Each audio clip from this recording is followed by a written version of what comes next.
Excentricidades de los maharajas indios. Bajo el gobierno británico, los maharajas de la India vivían en palacios de ensueño, entregados a toda clase de lujos y excesos.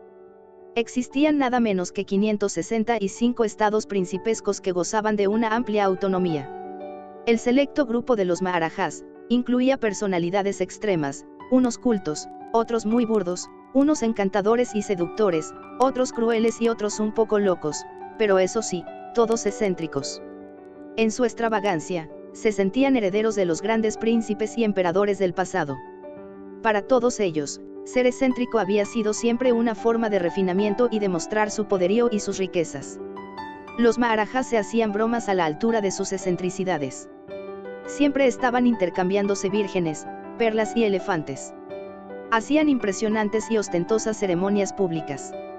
En estos actos formales, los maharajas solían lucir sus joyas más fenomenales, esmeraldas, rubíes, diamantes, perlas, oro y plata, que eran engarzados con el fin de elaborar los más distinguidos y lujosos adornos para el propio gobernante o su familia. Collares, pulseras, tobilleras, tiaras, o alhajas para el turbante, relucían con esplendor en los ropajes de seda e hilo de oro de sus galas más elegantes.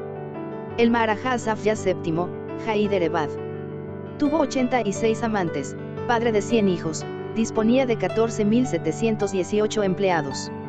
Solo en su palacio principal, había unos 3.000 guardaespaldas árabes, 28 personas pagadas para buscar agua potable, 38 para desempolvar candelabros, varios específicamente para moler nueces, y otros cuyo trabajo era preparar adictivas nueces de Betel para que él las masticara. Dejaron atrás muchos grandes palacios y estructuras patrimoniales, como el Palacio Chowmahalla, el Palacio Falaknuma, y Purani Haveli. En uno de sus muchos palacios tenía un armario de media milla de largo, repleto de exquisitas sedas, brocados, damascos y finas muselinas, y en otro palacio tenía un salón de banquetes de 1 milla de largo. Los visitantes de su corte afirman que, en otro de sus palacios reales, el maharaja tenía una bóveda subterránea repleta de camiones destartalados, en cuyo interior guardaba miles de gemas, perlas y monedas de oro. Usaba de pisapapel un diamante del tamaño de un huevo de avestruz. El maharaja Rajendra Singh, que reinaba sobre los 6.000 kilómetros cuadrados de Patiala, vivía en un palacio que medía medio kilómetro de largo, y cuya fachada trasera daba a un enorme lago artificial, perros afganos, pavos reales y tigres encadenados en las charcas cubiertas de lotos, poblaban los jardines. Se había construido su propia capital de verano cerca de la aldea de Chail, a 60 kilómetros de Simle y a 3.000 metros de altura. Allí mandó construir el campo de cricket más alto del mundo, donde equipos británicos, australianos e indios libraron grandes torneos, disfrutando de vistas espectaculares sobre los glaciares de Kalesh y las cumbres del Himalaya. Juerguista empedernido, Rajendra de Patiala fue definido en un informe oficial como un alcohólico, un padre indiferente, un marido infiel y un terrible administrador. Cuando el virrey mandó a un alto funcionario a hablar seriamente con el maharaja sobre su indiferencia respecto a los asuntos administrativos y su desorden financiero, Rajendra, sintiéndose ofendido, le replicó: pero sí le dedico hora y media al día a los asuntos de Estado. Pero causó una auténtica conmoción al importar el primer automóvil a la India, un Dedian Bauten, matrícula Patilla 0, que dejó atónitos a sus súbditos, quienes consideraban un milagro que pudiera desplazarse a 15 y 20 kilómetros por hora, sin la ayuda de un camello, de un caballo o de un elefante. Pero su hijo Bhupinder le sobrepasaría con creces, convirtiéndose en un personaje de leyenda. Con sus 130 kilos de peso, este príncipe era conocido por su enorme apetito, tanto comía que era capaz de engullir 3 pollos seguidos. Su harén llegó a contar con 350 esposas y concubinas. En el caso de el maharaja Bhupinder de Patiala, sus numerosos hijos vivían en un palacio llamado Lalbagh. Eran atendidos por multitud de niñeras inglesas y escocesas, y todos tenían derecho a la misma educación. Un visitante que pasó una temporada en Patiala, contó un día 53 cochecitos de niño aparcados frente al castillo Lalbagh. 3.500 sirvientes de todo tipo pululaban por el vasto palacio. El maharaja contrató a un mecánico inglés formado en la Rolls-Royce, para que se encargara de sus 27 Silver Ghost, además de los 90 automóviles de otras marcas que había adquirido. Bhupinder visitó Cartiers en París con un abundante alijo de piedras sueltas a cuestas, y con la intención de crear un collar ceremonial. Entre esas piedras sueltas estaban el diamante amarillo de Beers, otro diamante grande de color tabaco y 2 rubíes birmanos. Para ayudar a financiar la nueva comisión, Bhupinder vendió a Cartier algunos de los diamantes rosados y perlas que trajo consigo y que, en ese momento, tenían fama de valer más que un Rembrandt. El maestro artesano de Cartier tardó 3 años en crear el collar Patillala, con su diamante de Beers como pieza central. Una vez completado, la firma de Cartier estaba tan orgullosa de su logro, que solicitó que el collar se exhibiera antes de ser enviado a la India. El Maharaja accedió a la petición. Se dice que el collar de cadena de platino enjollado de 5 hebras, es el collar más grande e impresionante jamás creado por Cartier. El Maharaja del Nawab de Junagadh. El príncipe tenía pasión por los perros, de los que llegó a tener 500. Había instalado a sus favoritos en apartamentos con electricidad, donde eran servidos por criados a sueldo. Un veterinario inglés especializado en canes dirigía un hospital únicamente destinado a atenderlos. Los que no tenían la suerte de salir con vida de la clínica, eran honrados con funerales al son de la marcha fúnebre de Chopin. Pero más excéntrico fue, cuando se le ocurrió celebrar el matrimonio de su perra Rosanara con su labrador preferido, llamado Bobby, en el transcurso de una grandiosa ceremonia a la que invitó a príncipes y dignatarios, incluyendo al virrey, quien declinó la invitación con gran pesar. 50.000 personas se apiñaron a lo largo del cortejo nupcial.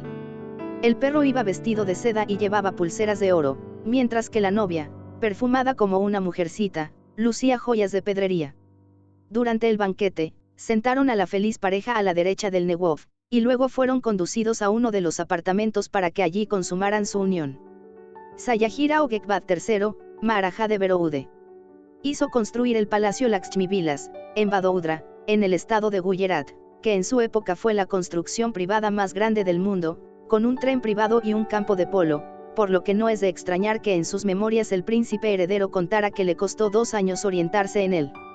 Madho Singh II, Maharaja de Jaipur, tuvo que desplazarse a Londres para asistir al jubileo de la reina Victoria. Para su viaje, se hizo llevar agua del Ganges para su uso privado, y para esto se llevó en 2 inmensas urnas de plata de 242 kilogramos cada una.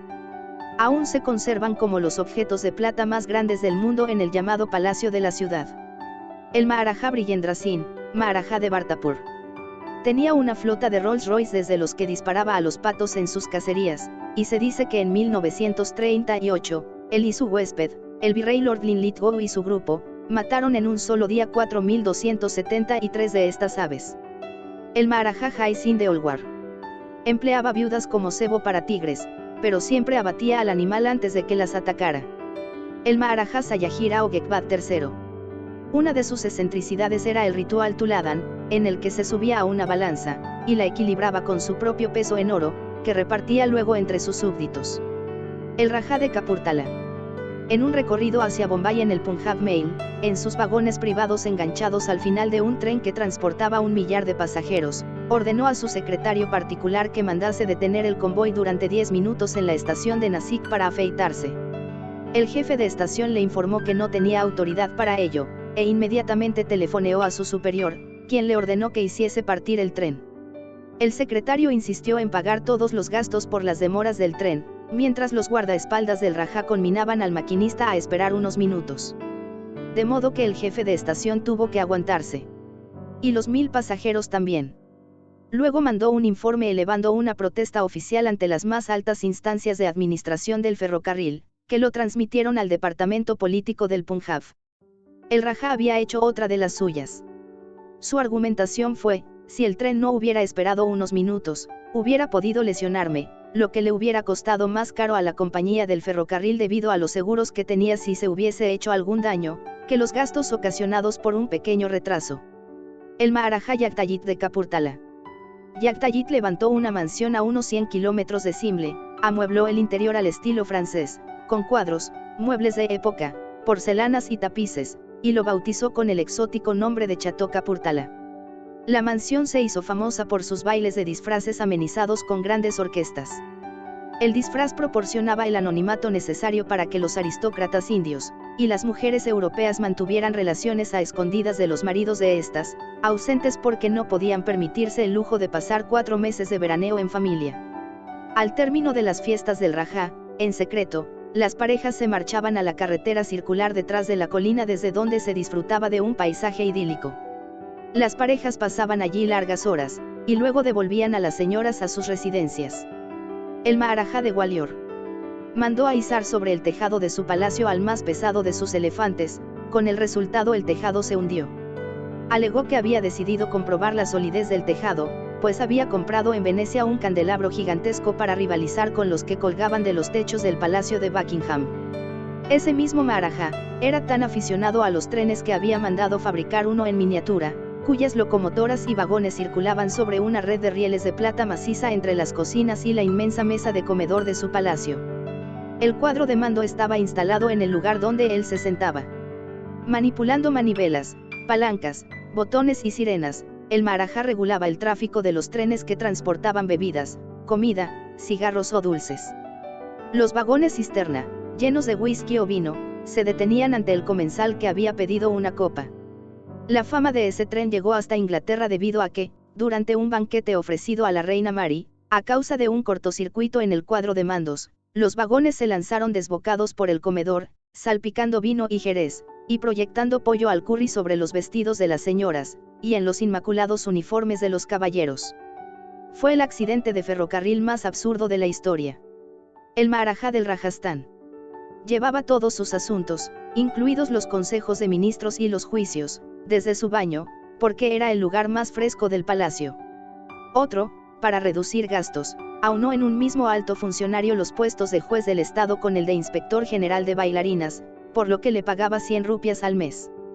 El último Maharajá Nawab de Bhopal recibió una reprimenda de parte de la autoridad británica por haber gastado una suma colosal en la fabricación de un cuarto de baño portátil, con caldera de agua caliente, bañera, inodoro y lavabos, para ir de casa. Pero su hermano, el general Ubaidullah Khan, irritado ante la impaciencia de un dependiente en una relojería de Bombay, decidió comprar en el acto todo el inventario de la tienda. El Maharajá Nawab de Rampur, conocido por su gran cultura, organizaba competiciones de palabrotas en punjabí, urdu y persa. El príncipe solía ganar siempre. Su récord lo obtuvo al desgranar palabrotas e insultos durante 2 horas y media sin parar, mientras su rival más próximo se había quedado sin vocabulario al cabo de 1 hora y media. Protegidos por el paraguas británico que les garantizaba las fronteras, las ganancias y los privilegios, los soberanos vivieron con tranquilidad, una estabilidad que los volvió blandos y corruptos. Se fueron apartando poco a poco del pueblo, olvidando los preceptos de simplicidad y humildad, inherentes a la sociedad hindú y empezando a vivir de esa manera ostentosa, compitiendo entre sí. No obstante ello, el pueblo les adoraba, porque veía en sus príncipes la encarnación de la divinidad. Los niños indios crecieron escuchando las fabulosas aventuras de sus reyes heroicos enzarzados en terribles luchas contra viles déspotas. Eran historias que hablaban de sofisticadas intrigas palaciegas, de traiciones y conspiraciones, cuentos que describían las fugas nocturnas de princesas enamoradas, noches eróticas con decenas de concubinas. Historias de riquezas inconmensurables, de palacios lujosísimos y gigantescas cuadras de caballos, camellos y elefantes, historias en las que la frontera entre la realidad y el mito es tan difusa que se hace difícil saber dónde acaba lo uno y dónde empieza lo otro. Déjame tus comentarios sobre estas extravagancias indias. Suscríbete por favor para apoyar el canal. Gracias por ver el video.